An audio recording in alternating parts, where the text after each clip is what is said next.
I'm going to make a quick video to show what I've been working on over the past few weekends and lunch breaks. I've got a cocktail cabinet that I've wanted for a really long time.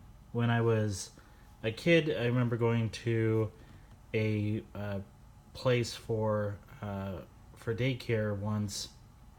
When my parents would go out, they would send us there to hang out while they went to dinner or to a North Stars game or whatever. And they actually had a cocktail table there, and I remember playing a game called Ladybug there early on, and ever since then I've always wanted a cocktail table, and finally was able to get one. So I went to Summit Amusement. They had this one for $900 that came all assembled and had 60 games built into it. Well, I soon started taking things apart. One of the things I did is I added a new joystick. It's actually a zippy joystick, and I replaced the micro switches for the buttons. The joystick and buttons I got from Paradise Arcade. So shout out to Ben at Paradise Arcade and to Nick at Summit Amusement for at least the start of this project. So I found that the 60 games were a little limiting. I wanted to play more, and I know that there's a 412 in one drop-in replacement for this same cocktail table, so I could easily increase the number of games. I did that. I bought that from Paradise Arcade and used it for a couple of weekends and weeks, and really wanted to start customizing it. I was irritated that I couldn't save high scores. My wife was playing Galaga and wanted to, if she did really well, for her to be able to save her scores there, and she couldn't with the 412 in one unless you tried hacking it to make a directory read writable and be able to save your high scores. Well, there's too many things locked down with that board that keep changing. So I was able to clone the SD card. I was able to get it to the point where I could start working with that stuff, and it was just too frustrating that I abandoned that pretty quickly. So started with the original table. I probably could have ordered a kit, honestly. I mean, this is $900 for it's like a 19-inch LCD monitor in there, so it's nothing special. It has a little power supply on the inside. Everything was connected with a Jamma adapter, so all the buttons are all connected to the Jamma adapter, which makes it really easy to switch out those 61 in one, 412 in one boards.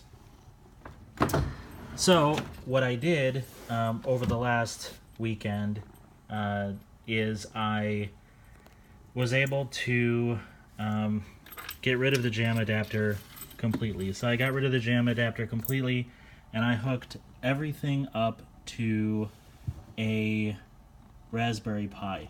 So I followed the ARpiCADE project, which is really tied to a product called the Raspberry Jamma. It's about a $150 board that would plug directly into your Jamma adapter. The downside is that the system that I have is not an original arcade system at all. It's got a regular computer monitor. It doesn't have a CRT.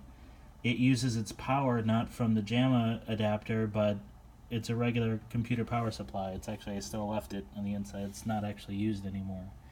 So it didn't make sense for me to spend the money on getting the Raspberry Jamma adapter when I'm not outputting video with that side, and I'm not using the power at all. So I'd have to get a power adapter just for the Raspberry Jamma to be able to provide power over the Jamma interface. It seemed like I was doing a lot of work to basically get the buttons to work on a Raspberry Pi.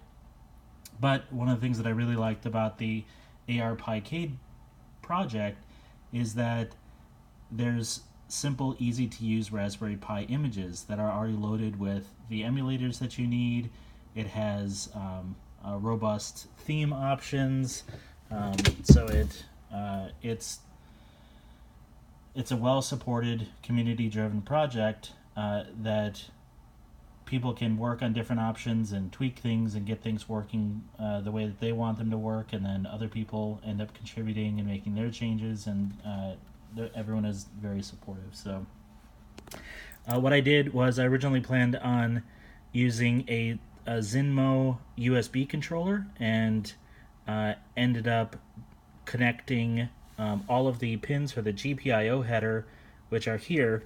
I ended up connecting all of those to these little wires with quick release connectors on them. So every one of them is connected. I've got the grounds isolated kind of on one side. I've got the, these are all the ones that provide power. Those are all kind of isolated on one side. And then everything that right now maps to particular button functions through the driver, the ARpiCADE joystick driver for the Raspberry Pi, which is what's used by ARpiCADE. Mapped all of those buttons out and labeled them, and then I connected all of those to the these wires, which connect to the buttons inside the case. So it's a pretty simple setup. There's a HDMI to VGA adapter, which actually outputs the audio as well. I've got those hooked up to just a set of computer speakers on either side, and everything is run by an image that's just on the SD card, which is really easy to set up. And there's Kickman on the Killer List of Video Games forum has a kind of a collection of games and themes that work really well on the vertical side, as well as a horizontal one as well. But since this is a vertical orientation in a cocktail cabinet, I decided to use that one. I think there's about 180 or so games on here. So let me turn that on. I actually hooked up a wireless switch, so I can control that with the Amazon Voice Assistant. So I modified the boot screen a little bit to put the Moonanites in it, which was really easy to do. You just modify the splash screen. You do have to know some Linux to be able to edit some of the files or change permissions. You can easily go into the a terminal prompt by exiting a few screens, which is a pretty easy thing to do. You just have to hook up a keyboard and go through the kind of service menus that way. What it's doing right now is it's actually scanning the SD card and building a game list. So there is a script that runs, which can be disabled. So if you have a list of games that you're set on that you don't need to update, you could actually disable that, and then the system will boot more quickly. I just haven't disabled that yet because I'm still making changes to the game list. For example, the cabinet that I have doesn't have a spinner on it, so because it doesn't have a spinner, games like Arkanoid don't really work well because I've got a left and a right, but that doesn't work. It's just hard left and hard right. So as you can see, this actually has the theme that I'm using is ARpiCADE. It has sound preview turned on right now. So you actually use up and down to select between the different games. You use left and right to go kind of pages at a time. So there's different versions of Galaga, depending on which one you want to use. So yeah, tons and tons and tons and tons and tons and tons and tons of different games in here.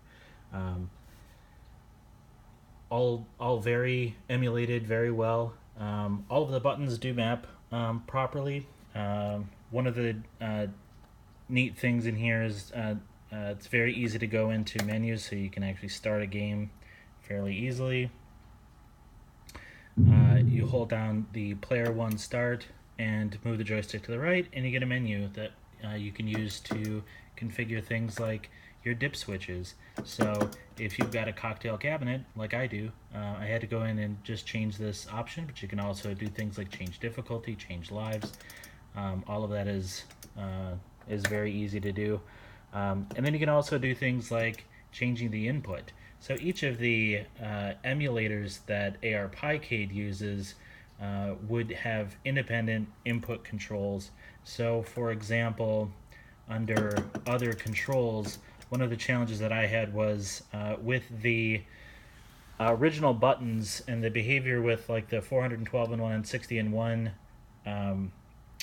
boards, is that when I would press the player 1 start, it would add a coin and do the player 1 start at the same time. Like, that's just how it worked. So I didn't have an independent coin button. I also don't have a coin receptacle. So what I did was I set the button here to the bottom button here. So like this is button 0, this is button 1, and this is button 2. And you press this button, and then you those are your coins. What I can do on here, because I do have 2 sets of buttons right now, they're mirrored with each other. That's just how it was wired. So if you're left-handed, that's great. No one in my house is left-handed, so I'll probably repurpose these buttons to for things like coin, adding coins and things like that. So yep, just add a coin, and then there you go. And now you're playing a game. And it's as simple as that. This actually does support pause as well. So it's the player 1 start and down, and then the game will pause, which is really helpful if you're playing Galaga and the cat hops up onto your screen, or your kid needs help with something. You can stop at any time. So it's been a really fun project. I've learned a lot. I've learned a lot about switches. I've learned a lot about the Raspberry Pi. I've learned a lot about the GPIO headers. I've learned a lot about kind of electronic stuff and potentiometers, which I don't have because that's what a spinner is, which I didn't really pay attention to before. So it's been a really fun project, and I'm looking forward to keep tweaking it, keep making it better. I do want to change out these buttons. Learned that these are US style buttons that are 1 1/8 inch holes, and that's like 28.5 millimeters or so. I need about another 1.5 millimeters expanded on these holes in order to use 30 millimeter Japanese buttons, which I'd like to have set up. I'd like to do kind of a neon pink and neon green theme on here. So that'll be the next project and next update. But if anybody's has any questions about setting up an arcade cabinet, whether it's your own project, I mean, this I probably would have started off as an original project instead of buying an arcade cabinet that was already working and then ripping out everything in it. It would have made more sense for me to just build it from a kit. But if you have an existing cabinet and you want to make some changes to it, like adding in the Raspberry Pi, let me know. Thanks. Bye.